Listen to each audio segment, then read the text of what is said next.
Hello friends, welcome to my channel Priya logs అండి. అందరికీ very good afternoon. ఈరోజు నేనైతే నా స్టైల్లో చాలా సింపుల్గా మధ్యాహ్నం కర్రీలోకి వంకాయ శనగపప్పు కర్రీ చేసుకుంటున్నాను అనమాట. ఇంకా ఇది అందరూ చేసే కర్రీయే, కొత్తగా ఏం చేయట్లేదు. నా స్టైల్లో నేను ఎలా సింపుల్గా చేసుకుంటాను, ఇంకా అది నేను వీడియో షూట్ చేశాను అనమాట.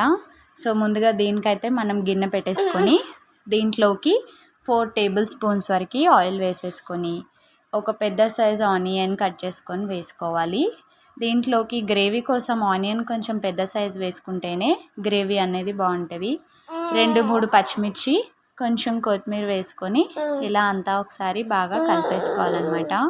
వంకాయలు అయితే రకరకాలుగా వంకాయలు ఉంటాయి కదా, నేనైతే పొడి వంకాయలు అంటారు కదా, అవే తీసుకున్నాను. పర్పుల్ కలర్ వంకాయల్లో శనగపప్పు వేసి వండుకుంటే బాగుంటుంది అనమాట.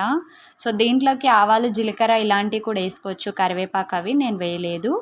ఆనియన్స్ కొంచెం మెత్తబడిన తర్వాత 1/2 టేబుల్ స్పూన్ పసుపు, 1/2 టేబుల్ స్పూన్ అల్లం పేస్ట్ కూడా వేసి ఇలా మొత్తం పచ్చివాసన పోయేంత వరకు మిక్స్ చేసుకొని, ఉల్లిపాయలు మొత్తం వేగకన్నా ముందే నేను 3 అవర్స్ నానబెట్టుకున్న శనగపప్పును అయితే వేసాను అనమాట.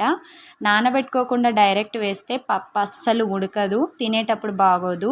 నేనైతే 3 అవర్స్ దీన్ని మొత్తం సోక్ చేసుకొని ఇంకా అది మంచిగా వాటర్ అన్నీ తీసేసి దీంట్లో యాడ్ చేశాను. నేను 1/2 కేజీ వంకాయలకి 3 టేబుల్ స్పూన్ వరకు శనగపప్పు వేసుకున్నాను అనమాట. ఈ పప్పులు వేయడం వలన కర్రీ చాలా బాగుంటుంది. ఇంకా తినేటప్పుడు మధ్య మధ్యలో ఈ పప్పులు పంటికి తగులుతుంటే టేస్ట్ కూడా మంచిగా ఉంటుంది.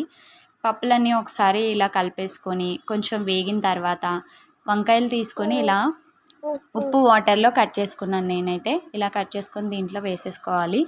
చూడండి, ఈ ముక్కలుగా కట్ చేసుకున్నాను. మీకు నచ్చిన షేప్లో మీరు కట్ చేసుకోవచ్చు, కొంచెం పెద్దగా కూడా తొందరగా ఉడుకుతాయని చెప్పేసి నేనైతే ఇలాగే కట్ చేసుకున్నాను. ఇంకా తెల్ల వంకాయలు, నల్ల వంకాయలు అన్నీ ఉంటాయి కదా, వాటికంటే కూడా ఈ వంకాయల్లో శనగపప్పు వేసి వండితే చాలా బాగుంటుంది. సో మొత్తం వంకాయలు అన్నీ వేసుకొని ఇలా ఒకసారి మొత్తం కలిపేసుకుందామండి.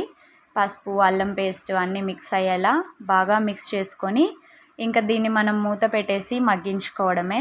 వంకాయ నూనెలో ఎంత బాగా ఉడికితే కర్రీ కూడా అంతే టేస్ట్ కూడా ఉంటుంది. మళ్ళీ పచ్చి పచ్చిగా ఉంటే కర్రీ అంత స్మెల్ వస్తుంది. సో మూత పెట్టేసి దీన్ని ఒక 5 to 7 మినిట్స్ వరకు సిమ్లో పెట్టి ఉడికించుకుందాం. వంకాయ కలర్ వేసినప్పుడేమో పర్పుల్గా ఉంది, ఆయిల్లో అంతా ఉడికించిన తర్వాత గ్రీన్ కలర్లో అయిపోయింది. ఇప్పుడు దీన్ని తెల్ల వంకాయ లాగా కూడా మనం అనుకోవచ్చు. సో చూడండి, ఇలా మొత్తం కంప్లీట్గా వంకాయ ఉడికిన తర్వాత నేనైతే చిన్న సైజ్ టమాటో ఒకటి వేసుకున్న కట్ చేసి. టమాటో ఒక్కటి వేసుకోవచ్చు, 2 వేసుకోవచ్చు. నేనైతే దేంట్లో టమాటా ఎక్కువ యూజ్ చేయను, ఒకటే వేసాను. 1/2 టేబుల్ స్పూన్ సాల్ట్ వేసుకొని ఇంకా కొంచెం కారం స్పైసీ తినేవాళ్ళు వేసుకోండి. నేనైతే 1 స్పూన్ వరకు మాత్రమే వేసుకున్నాను అనమాట. వంకాయ కర్రీలో ఏ కర్రీ అయినా వెజిటేబుల్స్లో కొంచెం కారం తక్కువ ఉంటేనే బాగుంటుంది. మరీ కారం ఓవర్గా ఉంటే అస్సలు బాగోదు టేస్ట్, కారం కారం తప్ప ఇంకేం ఉండదు అనమాట. నాన్ వెజ్లో అయితే కారం ఎక్కువ వేసుకుంటే బాగుంటుందని నా ఫీలింగ్. సో కూర అంతా ఇలా కలిపేసుకొని కొంచెం గ్రేవీకి తగినంత వాటర్ వేసుకోవాలన్నమాట, టమాటా ఉడకడానికి, ఇంకా ఇది అడుగంటకుండా ఉండడం కోసం. అయినా వంకాయ శనగపప్పు కర్రీ కొంచెం గ్రేవీగా ఉంటేనే బాగుంటుంది. మరీ అంత ఇగురులాగా గట్టిగా దగ్గరకు వండేస్తే అస్సలు బాగోదు, కొంచెం గ్రేవీ ఉంటేనే బాగుంటుంది. కొంచెం వాటర్ వేసి ఇలా మొత్తం అంతా ఒకసారి కలిపేసుకొని దీన్ని కూడా మూత పెట్టేసి ఎగ్జాక్ట్గా ఒక 10 మినిట్స్ సిమ్లో పెట్టి ఉడికించుకోవాలండి. చూడండి, ఈ విధంగా కర్రీ అంతా మంచిగా ఉడికిపోతుంది, వాటర్ అన్నీ ఇనికిపోయినాయి. అంతా ఒకసారి మంచిగా కలిపేసుకుందాము. సాల్ట్ ఏమైనా వేయాలి అనుకుంటే ఇక్కడే అడ్జస్ట్ చేసేయాలి.